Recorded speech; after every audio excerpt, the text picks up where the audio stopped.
Hello and welcome back to AmbiV. I'm Casper, and today we're going to do a very brief video trying to troubleshoot the 240Z.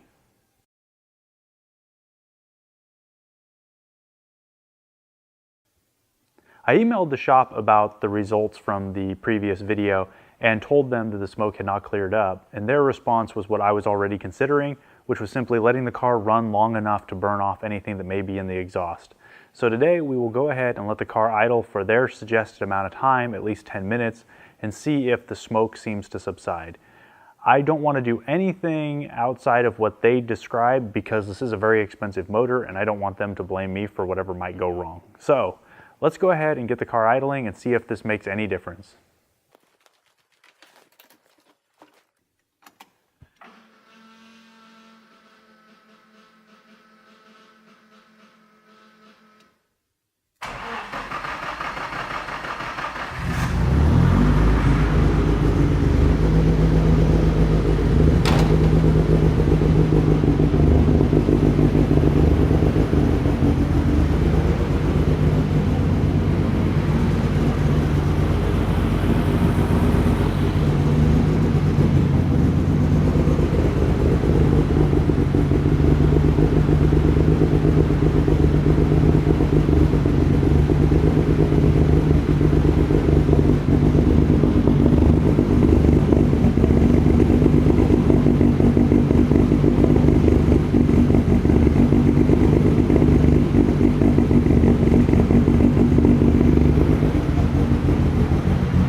So that unfortunately concludes my video. I concluded a test of several starts and stops, checked all the oil and coolant in between, and then ran it for a good solid 10 minutes, brought it all the way up to temperature, let the radiator fan kick on and cool everything down a couple of times. So it was definitely warm.